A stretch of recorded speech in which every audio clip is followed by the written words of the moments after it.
This is a quick video to summarize kind of the most important things about the syllabus. Um, Again, it starts with my contact information, how to get a hold of me. Um, Office hours, I'm going to hold office hours on Mondays, Wednesdays, and Fridays from 9 to 10 a.m.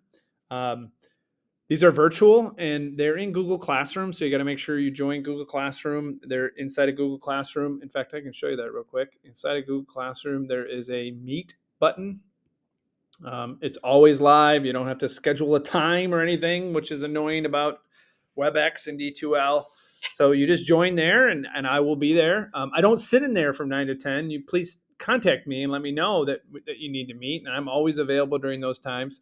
Very importantly, I'm available outside of those times. I don't like the idea of office hours because it suggests that's the only time. I can meet all over the time. So I'm very flexible and I expect students to be too. Again, here's the course description. The text is important because you learn everything from it. Everything is an argument. Lunsford, the 9th edition with the readings. You can use other editions, but the pages will be off, and you're going to have to figure that out. I don't have the other editions. Um, so the most important course policies. First, you got to pass the portfolio to pass the class. Okay, so all three arguments must pass. Sometimes students are like, "Oh, well, essay one's only 10, so I'm not going to do it." You can't do that. Okay, all the essays have to pass the class. The first two essays, one's a position argument and one's a proposal argument. What those words mean are, of course, explaining the class.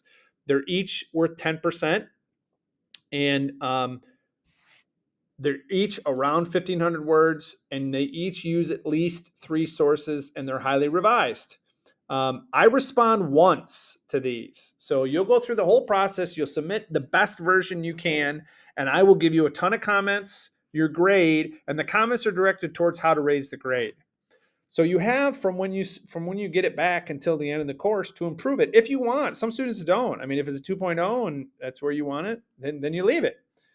If you've turned things in on time, and by things, I mean all aspects of the process, the claim, the outline, the draft, the final, you can revise it towards the end of the class. And the reason why, here's what's actually happening. If you hit the deadlines, you're doing everything you can. I'm going to do extra work by reading it again at the end of the class to improve that grade.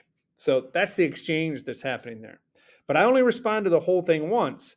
After I respond to it and give you a bunch of comments, we can talk about it. You can ask questions, but you don't give it back to me and I look at it all again. That's essay 1 and 2. And then essay 3 is a choice. You get to pick, do you want a proposal or a position? And it's really based on what you want to write about.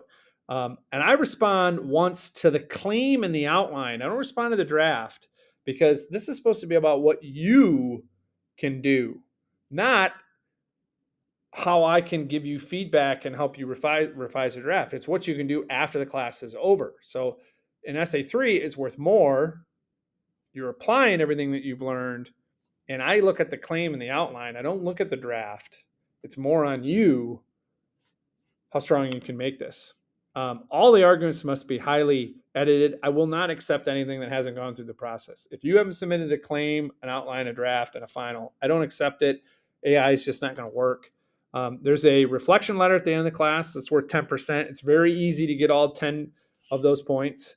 The discussion board is worth 18%, and the reading quizzes is worth 12. So roughly 5 posts and some quizzes. And you got to get all the questions right on the quiz to earn the points. They're only worth some small percentages, so you got it all right. You have the quiz ahead of time. You can retake the quiz. So, but if you are going to retake it, you got to submit it before the due date, because once that due date hits, that is set in stone.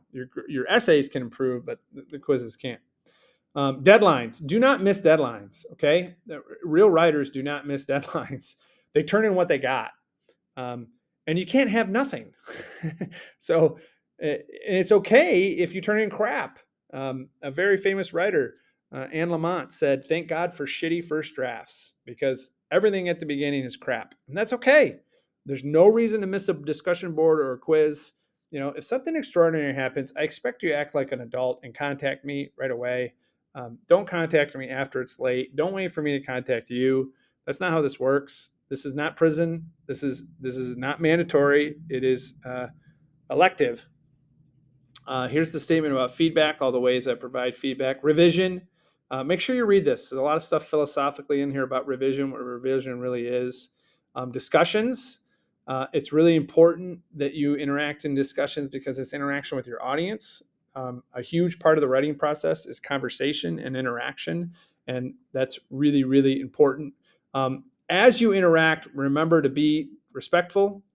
You're practicing academic habits. You're not trying to win arguments, okay? You're trying to understand other people's ideas and why they hold them and how their ideas might help you define truth in regards to whatever topic you're exploring. So I really believe in freedom of thought and expression, but I don't tolerate disrespectful behavior of any kind towards anyone. So we all know that line.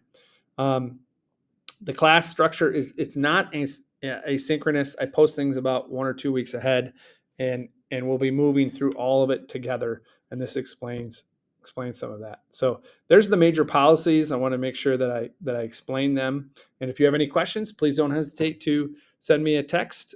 You could call as well, or send me an email to that Google email. That's the best email to send to. Thank you.